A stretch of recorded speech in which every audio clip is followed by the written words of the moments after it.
Hello friends, मैं अमित कुमार मेरे channel English readers points में आप सभी का स्वागत करता हूं। आज के इस वीडियो में हम लोग एक स्टोरी पढ़ेंगे जो कि फॉर्मर यूएस प्रेसिडेंट के बारे में है और उससे हम लोग टेंस और क्लॉज के बारे में जानकारी प्राप्त करेंगे।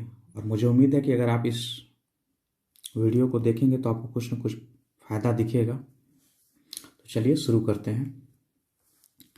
जेम्स मुनरो, फिफ्थ प्रेसिडेंट, 1817 से 1825 तक इनका कार्यकाल रहा प्रेसिडेंट का।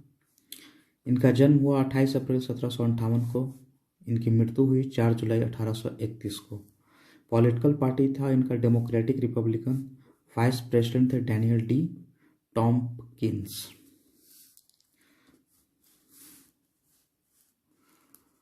चलिए आते हैं। Who was the last president who was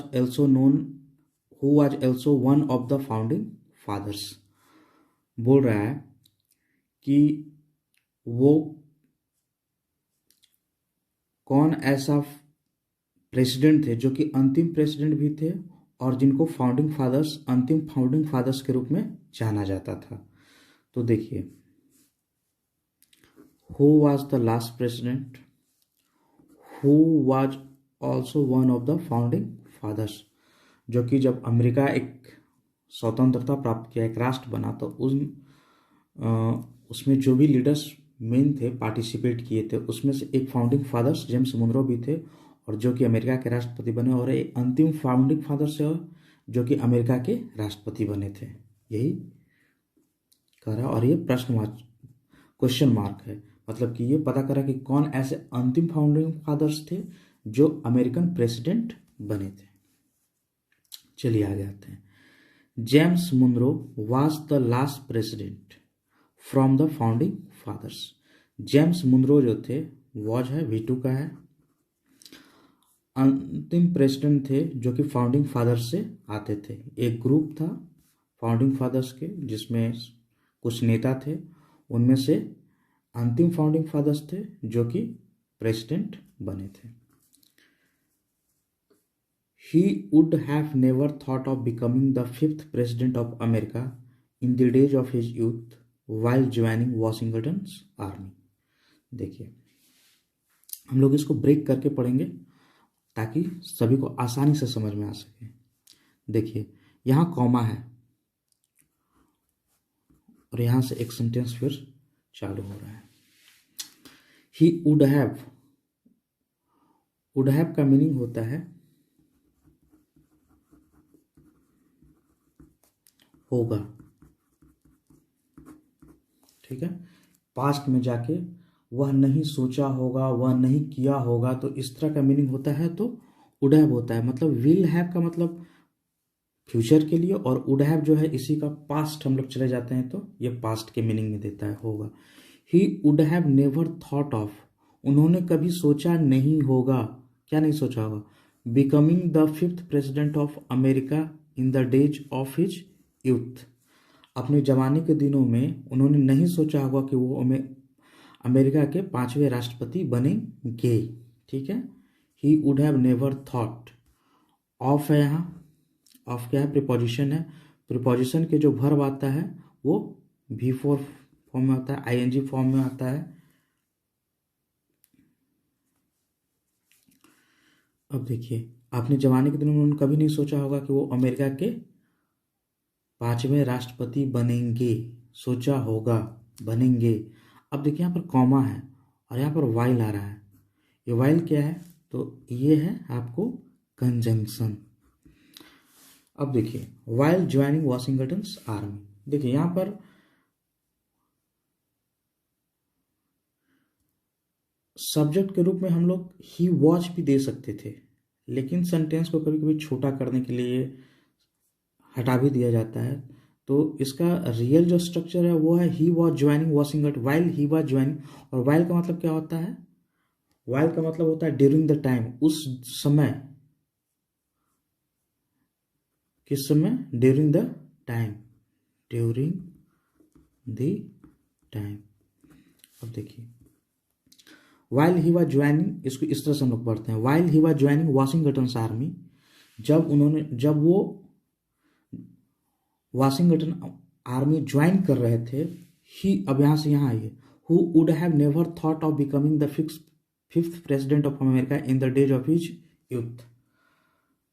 ठीक है, हो गया कि उन्होंने कभी सोचा नहीं होगा कि वो अमेरिका के 5वें राष्ट्रपति बनेंगे अपनी जवानी में, जब वो ज्वाइन कर रहे थे Washington army. James Monroe grew up in Westmoreland county and was a student at a Virginia college during the early days of the American.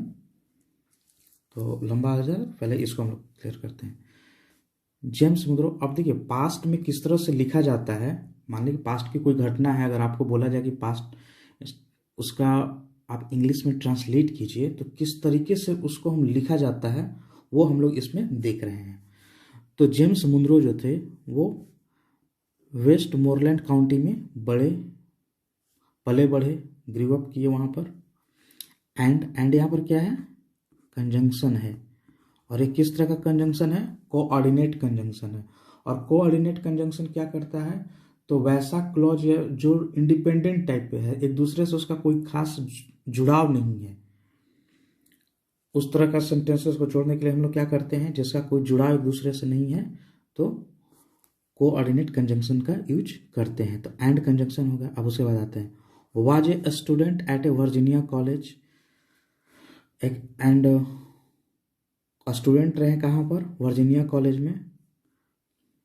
And इसको इस तरह से पढ़ सकते हैं, James Monroe was a student at a Virginia college. Virginia college में क्या थे, स्टूडेंट थे।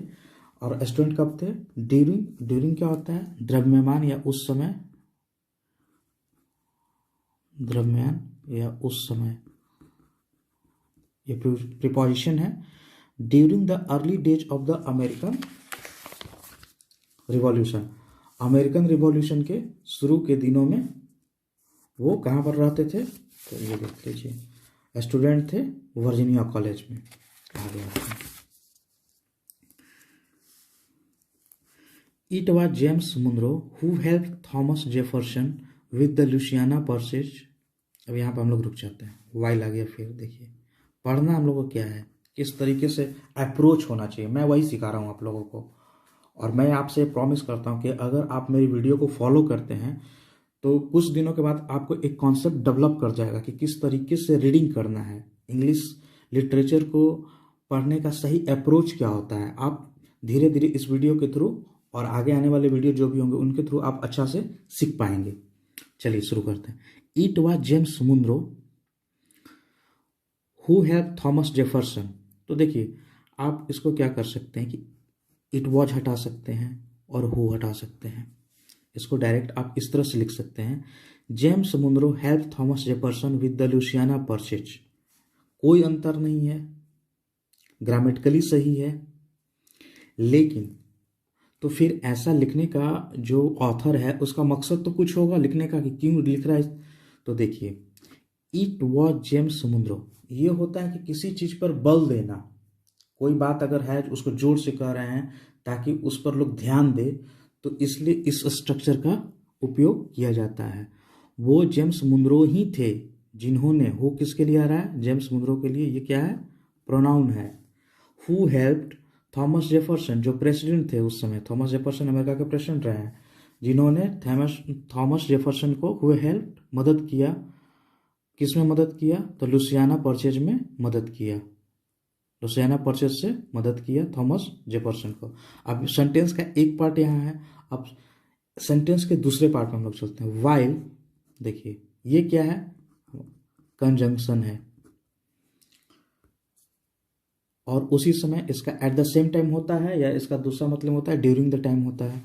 The latter served as the president while the latter, latter इसमें कौन हो जाएगा, थॉमस जेफरसन, बाद वाले Thomas Jefferson, served as, while ये क्या है, कंजंक्शन है, तो एक नया क्लॉज चालू हुआ, the latter served as the president. जब, और उस समय जब जेम्स मुनरो उनको हेल्प किया थॉमस जेफरसन को लुसियाना परचेज के लिए, उस समय लैटर जो जेफरसन थे क्या थे, प्रेसिडेंट के रूप में सेवा दे रहे थे। प्रेसिडेंट थे, प्रेसिडेंट के रूप में सेवा दे रहे थे। He went on to become the president in 87। वह आगे चलकर बने प्रेसिडेंट 1817 में, डिफीटिंग रूफस किंग। अब देखिए डिफीटिंग है। अब अगर मान ले कि एक ही सेंटेंस है, सब्जेक्ट ये है, इसका सब्जेक्ट तो यही रहेगा, कॉमा के साथ स्टार्ट किया गया है। अगर हम सेंटेंस चेंज करते इसको तो यहाँ पे लिख सकते थे, कॉमा अगर यहाँ देते, ही डिफीटेड और ए रूफस किंग। ठीक है, इस तरीके से हम लोग करते हैं। तो क्या कि सेंटेंस को छोटा करने के लिए, जैसे आप लोग सिंथेसिस ऑफ सेंटेंसेस पढ़े होंगे कि सेंटेंसेस को जोड़ा कैसे जाता है, तो देखिए ही को हटा दिए, एलिमिनेट किया हम लोगों ने। अब ए डिफिटेड है तो डिफिटेड को हम लोग क्या कर रहे हैं, पार्टिसिपल, प्रेजेंट पार्टिसिपल बनाकर जोड़ रहे हैं। और इसका जो सेंस आएगा क्या आएगा, ये जो मेन है ये तो नॉन फिनाइट में चला गया, तो इसके जो टेंस है उसी के अर्थ में इसका भी अर्थ निकाला जाएगा। तो defeating Rufus King, Rufus King को हराते हुए आगे चलकर वो प्रेसिडेंट बने 1817 में। देखिए मुनरोज एडमिनिस्ट्रेशन, एपोस्ट्रोफ और एश है, इसका पोजीशन दिखाता है, संबंध दिखाता है। मुनरो का एडमिनिस्ट्रेशन, प्रशासन, इज रिगार्डेड एज, मतलब कि माना जाता था। एज फिर क्या है यहाँ पर, प्रीपोजिशन है। काम एंड प्रॉस्परस, शांत था और समृद्ध था। जब मुनरोज का एडमिनिस्ट्रेशन था उसको कंसिडर किया जाता था कि वो शांत है और प्रोस्परस है। It set the stage for many monumental events for the United States of America as a nation. It मतलब क्या, इट किसके लिए यहाँ पर आया है, तो एडमिनिस्ट्रेशन के लिए है। सेट V2 है, इसने स्टेज सेट किया, तैयार किया, फॉर मेनी मोन्यूमेंटल इवेंट्स, ऐसा बहुत, मतलब कि बहुत सारे इवेंट्स। मोन्यूमेंटल का मतलब होता है चिरस्मरणीय, माने जो लंबे समय तक याद रहेगा, या जिसको लंबे समय तक स्मारकीय बोल सकते हैं, जिसको कि लोग याद कर सके। ऐसा इवेंट्स सेट की, ऐसे इवेंट्स के लिए स्टेज सेट किया। और इवेंट्स किसके लिए था, for the United States of America as a nation, America के लिए था एक नेशन के रूप में। मैनी मोन्यूमेंटल स्टेज सेट किया, कौन, मुनरोज एडमिनिस्ट्रेशन। अब आते हैं हिज टेन्योर, उनका शासनकाल। हिज किसके लिए आया है, मुनरोज के लिए आया है। Known as the era of good feelings, अब फीलिंग्स का मतलब तो आप समझ रहे हैं, अच्छा सोच, अच्छी उस समय सोच थी, तो उस तरह का एक अनुभूति थी। तो उनके एरा को माना जाता है कि उसमें हर चीज़ अच्छा था, हर चीज़ अच्छा हो रहा था यूएस के लिए। तो उनके टेन्योर को, उनके शासनकाल को माना जाता है नोन एज के रूप में। एज यहाँ फिर प्रोपोजिशन आया है, as the era of good feelings. The Missouri compromise took place, Missouri compromise हुआ था जब मिसौरी ज्वाइन कर रहा था। तो वो एक इतिहास है, हम लोग को इतिहास में नहीं जाना है, हम लोग को यहाँ पर टेंस और ग्रामर पर आना है। मिसौरी कंप्रोमाइज टुक प्लेस हुआ, कब हुआ, वेन मुनरो वाज प्रेसिडेंट। अब देखिए वेन क्या है यहाँ पर, कंजंक्शन के रूप में फिर आया है। मुनरो वाज प्रेसिडेंट, अगर वेन को हटा देते तो Monroe was president, Monroe president थे। The Missouri compromise took place. तो अब देखिए यहाँ पर वेन का मीनिंग होता है कि when Monroe was president the Missouri compromise took place. Missouri compromise जो था वो उस समय हुआ था, कब हुआ था, जब मुनरो प्रेसिडेंट थे। और इसको बोला जाता है एडवर्ब क्लॉज, ठीक है, एडवर्ब क्लॉज इसको मॉडिफाई कर रहा है। Missouri wanted to enter the union as a slave state. Missouri जो था वो यूनियन में, यूनाइटेड स्टेट जो यूनियन था उसमें इंटर करना चाहता था। किस रूप में, तो एक स्लेव स्टेट। स्लेव मतलब क्या होता है, गुलाम स्टेट था, जहाँ पर गुलामों को रखना लीगल था। तो उस स्लेव स्टेट के रूप में इंटर करना चाहता था। अब देखिए स्लेव स्टेट के बारे में कुछ जानकारी दिया, वेयर स्लेवरी वॉज लीगल। तो ये क्या हो गया,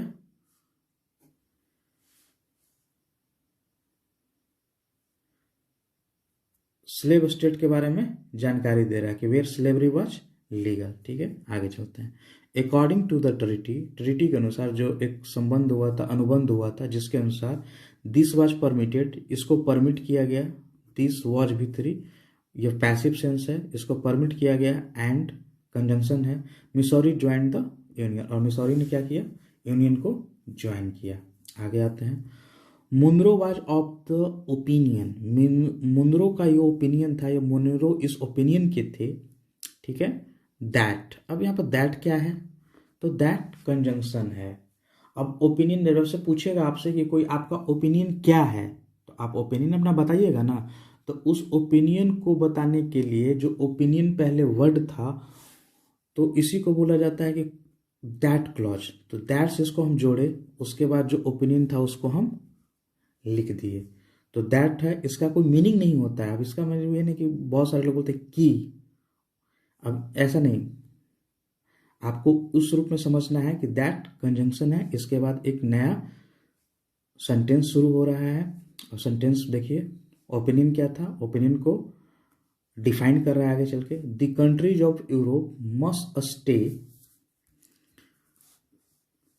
away from the affairs of the independent nations and colonies in North and South America. Monroe इस ओपिनियन के थे कि the countries of Europe, Europe के जो कंट्री हैं, मस्ट मतलब क्या होता है कि एकदम होना ही चाहिए, स्टे अवश्य दूर होना चाहिए, from the affairs of the independence, जो स्वतंत्र राष्ट्र हैं, इंडिपेंडेंट नेशंस हैं, उनके जो कार्य संस्कृति है, उनके अंदर जो काम काज चल रहा है, उससे क्या होना चाहिए, जो यूरोपियन कंट्रीज है उनको दूर रहना चाहिए। And colonies in North and South America, और जो कॉलोनीज हैं नॉर्थ और साउथ अमेरिका में, उनसे दूर होना चाहिए। यहाँ एंड से दोनों को जोड़ा है, इंडिपेंडेंट नेशन के साथ साथ कॉलोनीज को भी जोड़ा है कि इन दोनों के अफेयर से, माने काम काज से, जो वहाँ पर क्या काम कर रहे हैं उसमें दखल नहीं देना है, उनसे दूर रहना चाहिए। एक हिदायत दिए थे, इनका एक ओपिनियन था। और दिस आइडिया, और ये जो आइडिया था, विचार जो ये था, उसको बाद में came to be known as, इसको जाना जाता है, केम टू बी क्या है, पैसिव हो गया टू का, केम टू, जैसे टू नो है तो टू नो को टू बी नोन हो जाता है कि जाना जाता है, इसको, इस आइडिया को इस रूप में जाना जाता है as the Monroe doctrine, Monroe doctrine के रूप में इसको जाना जाता है। एंड रिमेन द, एंड या फिर क्या हो गया, कंजंक्शन आ गया, remain the cornerstone of US foreign policy. तो ये डॉक्ट्रिन जो है, Monroe doctrine, remain the cornerstone of US foreign policy. तो इसी चीज को, सब्जेक्ट को बार बार दोहराने के लिए इसको हटाकर डायरेक्ट इसको क्या कर दिया है, वर्ब के साथ जोड़ दिया है। ऐसा चीज होते रहता है, सेंटेंस का फ्रेमिंग इसी तरीके से होता है। और ये जो है मुनरो डॉक्ट्रिन, जो आगे चल के क्या हुआ कि यूएस फॉरेन पॉलिसी का एक अहम हिस्सा बन गया। Monroe was reelected as the president, Monroe को फिर दोबारा पुनर्निर्वाचित किया गया प्रेसिडेंट के रूप में 1820 में।